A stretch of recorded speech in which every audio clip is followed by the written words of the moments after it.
Hello guys, welcome back to my YouTube channel trading technical. तो दोस्तों, आज मैं इस वीडियो में आप सभी से बात करने वाला हूं कुछ नेटवर्किंग डिवाइस के बारे में, जिनके द्वारा दो या दो से अधिक कंप्यूटर को आपस में कनेक्ट करते हैं। तो इन्हीं सबको ध्यान में रखते हुए मैंने 3 डिवाइस में डिफरेंट बताया, हब, स्विच और राउटर। तो हब क्या होता है, स्विच क्या होता है, राउटर क्या होता है, पूरा विस्तार से इस वीडियो में बताए हैं। तो प्लीज़ अगर मेरे चैनल पर आप नए हो तो प्लीज़ चैनल को सब्सक्राइब कर लीजिएगा। वीडियो अच्छा लगे तो वीडियो को लाइक कर दीजिएगा। तो फ्रेंड्स, जैसा कि पहला डिवाइस आता है नेटवर्किंग में हब। ये भी एक दो मतलब बहुत सारे सिस्टम को कनेक्ट करता है। ठीक है, हब एक नेटवर्किंग डिवाइस है जिसका प्रयोग हम बहुत सारे कंप्यूटर एंड नेटवर्किंग डिवाइस को एक साथ जोड़ने के लिए काम किया जाता है। यह OSI मॉडल, ठीक है, जो हमारा OSI मॉडल होता है, OSI मॉडल के लेयर वन पे काम करता है। हब में बहुत सारे पोर्ट होते हैं। ठीक है, ये मैटर नहीं करता कि ये कितने पोर्ट है, मैक्सिमम आप 4 पोर्ट, 8 पोर्ट, 12 पोर्ट के छोटे छोटे हब देखने को मिलेंगे। हब यह चेक नहीं करता कि उसका डेस्टिनेशन क्या है, वह कितने सिस्टम को डेटा कैसे भेजता है।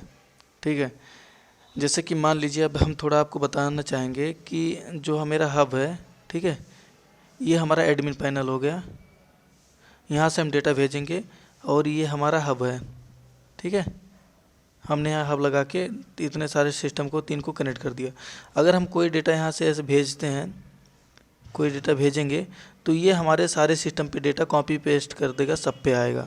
ठीक है, मान लीजिए मुझे इस सिस्टम की नीड थी कि हमें यहाँ डेटा आना चाहिए था, तो ये सारे डेटा यहाँ भेज देगा। जैसे कि अब हम एक एग्जाम्पल और बताएंगे कि मान लीजिए आपका जो हब है, हब लगा हुआ है, पास आया, तो हब जो डेटा सेंड करता है वो तीनों के पास शेयर कर देगा। जैसे कि मान लीजिए सब प्रिंटर हैं, ठीक है, हमें इस पे प्रिंट चाहिए था, तो हमारे इन तीनों प्रिंटर के पास मैसेज भेजेगा डेटा ट्रांसफ़र करने के लिए। ओके, तो ये हब होता है। हब का प्रयोग केवल लोकल एरिया नेटवर्क में किया जाता है, केवल हम लाइन में प्रयोग करते हैं हब का प्रयोग। ठीक है, जो हब होता है हमारा 2 प्रकार का होता है, 2 टाइप्स होता है।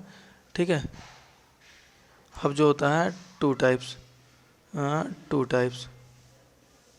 दूसरा एक्टिव पैसिव होता है। ठीक है,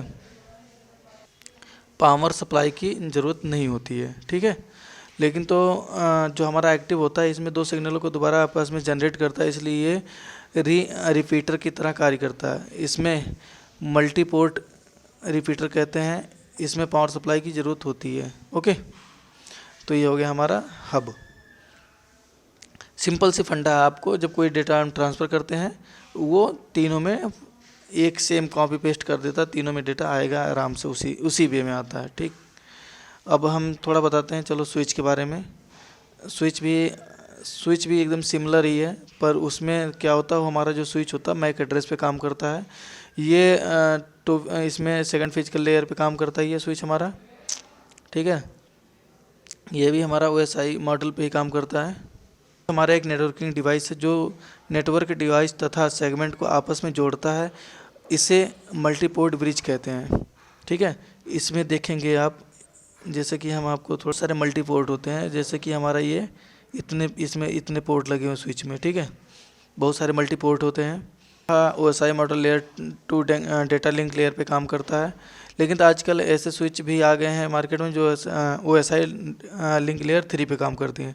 पहले जो हमारा था, जो हमारा स्विच था, वो हमारा लिंक लेयर 2 पे काम करता था। ठीक है, ठीक, लेकिन तो अब क्या हो गया कि अब हमारा 3 भी आ चुका है।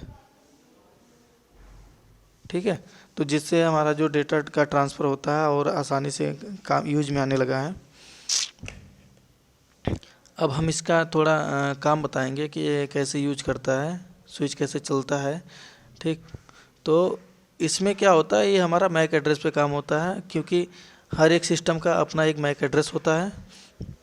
ठीक, तो मान लीजिए हमने एक स्विच यहाँ से कनेक्ट कर दिया और हम डेटा ट्रांसफ़र करेंगे इस सिस्टम से डेटा ट्रांसफ़र करेंगे। इन सब का मैक एड्रेस हम मतलब इन सब का मैक एड्रेस जो होता है वो डिटेक्ट करेगा, और फिर यहाँ से जब डेटा ट्रांसफ़र करेंगे, मान लीजिए हमें इसको चाहिए डेटा, हमें इसको चाहिए, ठीक है, यहाँ से भेजेंगे, तो हमारा डेटा यहीं पे आएगा, बस ओनली इसी के पास आएगा, क्योंकि ये मैक एड्रेस पे काम करता, तो इसी पे डेटा आता है। अगर हम इसको चाहिए, अगर हमें इसकी नीड है तो हमें इस पे आएगा। लेकिन तो अब मान लीजिए मुझे कोई सेकंड डेटा ट्रांसफ़र करना हो तो हम यहाँ से डेटा ट्रांसफ़र करेंगे, ये डेटा इसको चाहिए तो यहाँ पे आएगा। ठीक है, ये होता है। स्विच में कई सारे पोर्ट्स लगे होते हैं, स्विच से होकर डेटा आता है। जैसे कि हमने यहाँ पे आपको पूरा विस्तार से बता दिया कि जो हमारा डेटा होता है स्विच से होकर आता है। तो फ्रेंड्स, जैसा कि जो हमारा राउटर डिवाइस होता है ये हमारे दो स्विच को आपस में कनेक्ट करने का काम करता है, एक ब्रिज के रूप में काम करता है। ठीक है, मतलब कि जैसे कि हमारा इसका जो हमारा ये सिस्टम लगा हुआ है, अगर हम ये चाहते हैं कि इस सिस्टम का डेटा हम इस पे देना चाहें, ठीक है, तो ऐसा कैसे होता है, मतलब देखिए, क्योंकि ये हमारा मैक एड्रेस पे काम करेगा। ठीक है, तो यहाँ से सारी चीज़ें उठाएगा, और ये हमारा जो स्विच होता है हमारा राउटर से कनेक्ट होता है, ये आईपी के थ्रू कनेक्ट होता है। और आईपी इसमें हम एक गेटवे देंगे जो हमारा राउटर से डेटा को कम्युनिकेट कराता है। ठीक है, और फिर सेम प्रोसेस इधर भी होगा, क्योंकि ये दोनों हमारा लाइन हो गया, ये और ये। ठीक है, ये दोनों हमारा लाइन हो गया, लोकल एरिया नेटवर्क हो गया। ठीक, ये दोनों हमारा लाइन हो गया। इन दोनों को आपस में कनेक्ट कराने के लिए हमें एक राउटर की ज़रूरत पड़ती है जो डेटा कम्युनिकेट कराते हैं, और इन सारे सिस्टम को कनेक्ट करने के लिए हमें एक स्विच की ज़रूरत पड़ती है। ठीक है, जो हमारा स्विच होता है, स्विच के बारे में तो बता दिया, फिर भी यहाँ पे जो हमारा स्विच होता है, अगर हम ये चाहते हैं कि ये डेटा हम इस डेटा पे इस सिस्टम पे ट्रांसफ़र करें तो बहुत आसानी से ट्रांसफ़र हो जाता है, क्योंकि ये हमारा राउटर जो होता है मैक एड्रेस पे काम करता है। ठीक है, जबकि हम स्विच का उपयोग ओनली वन लाइन केबल को क्रिएट करने में करते हैं, लेकिन हम राउटर का क्या होता है, दो लाइन को कनेक्ट करने में करते हैं, और प्लस दो बहुत बड़े बड़े लाइन को कनेक्ट करते हैं, डब्ल्यू लाइन में भी यूज होता है। ठीक है, वाइड एरिया नेटवर्क में भी यूज होता है, मतलब सारे नेटवर्किंग डिवाइस में हमें राउटर की ज़रूरत पड़ती है दो लाइन को आपस में कनेक्ट करने के लिए। मान लीजिए हमारा एक ब्रांच नोएडा में है, एक ब्रांच दिल्ली में है, दोनों को आपस में कनेक्ट करने के लिए हमें एक राउटर की ज़रूरत पड़ती है जो डेटा यहाँ से वहाँ ट्रांसफ़र करते हैं। ठीक है, तो ओवरऑल आपको तो फाइनली हम बता दें, चलो मान लीजिए ये हमारा हब हो गया। इसमें क्या होगा, डेटा जो भेजेगा, डेटा सब में सेम जाता है, ये कॉपी करता है डेटा कॉपी करके भेज देगा, और ये हमारा क्या होगा, ये स्विच हो गया। जो हमें चाहिए कि एक सिस्टम पे डेटा चाहिए, हम एक सिस्टम से डेटा भेजेंगे तो इस पे ही आना चाहिए, तो हम स्विच का उपयोग करते हैं। ठीक है, और जो राउटर होता है दो स्विच को आपस में कनेक्ट करने का काम करता है। ठीक, तो ये होगा फाइनली। तो friends, thank you for watching. Video कैसा लगा कमेंट करके जरूर बताइएगा। अगर कुछ इंप्रूवमेंट आप चाहते हैं या फिर कोई नई टॉपिक चाहते हैं तो कमेंट करके अपना कमेंट जरूर करिएगा, उस पर हम वीडियो बनाएंगे, पूरा विस्तार से बताएंगे और दिखाएंगे कैसे होता है। ठीक है, वीडियो में बने रहें। बहुत बहुत धन्यवाद।